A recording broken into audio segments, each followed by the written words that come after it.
So I'm going to go through some straight talk. That's what Tony and the team asked me to do, and so I'm going to give it to you straight.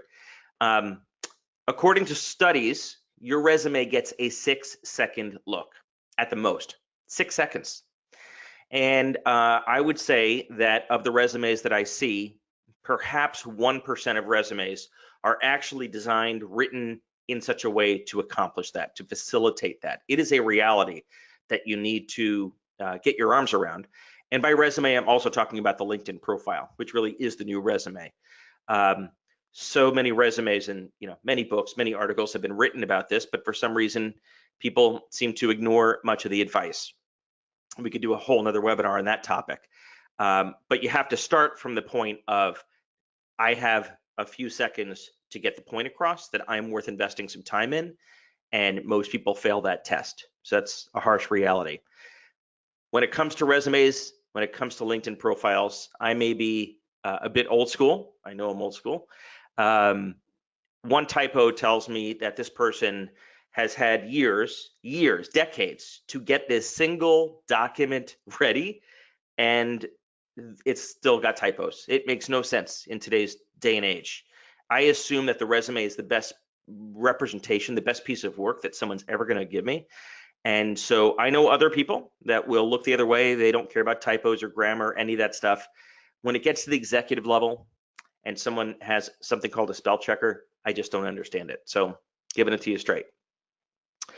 I mentioned that LinkedIn profiles really are the new resume.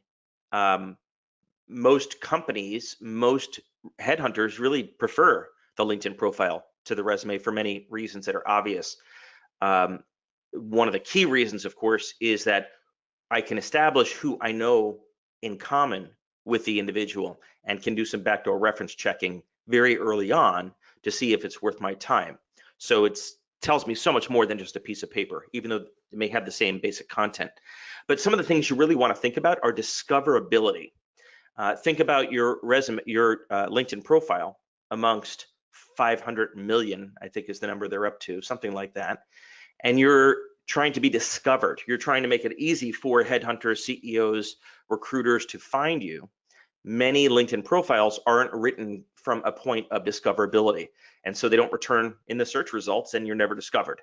And so that's a really important thing to think about. Again, you can Google and you'll see a ton of work that's been written about how to be discoverable. When it comes to the information on the LinkedIn profile, again, you're getting 6 seconds. And so rather than waste that 6 seconds doing what almost every candidate does, which is including a job description of what they do for a living on every job they've had, instead focus on the accomplishments, the achievements, quantified if possible, that show that you made an impact in that role. I'll say that one more time, it's this important.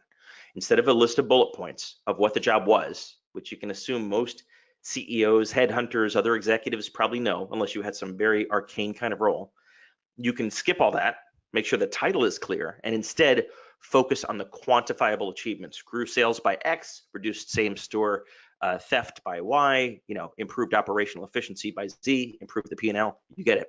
So quantifying is key. The photo is also key. So your LinkedIn profile is an advertisement, and it's kind of shocking to me that this day and age I see photos that are horrific. And so don't ask your spouse or partner to take an iPhone photo of you. Spend a couple $100, get a professional headshot. It should be super zoomed in, and the energy and your smile and that glint in your eye, which in my case I do with Photoshop because I got a face for radio, it makes all the difference in the world. So we talked about LinkedIn profiles. They are crucial.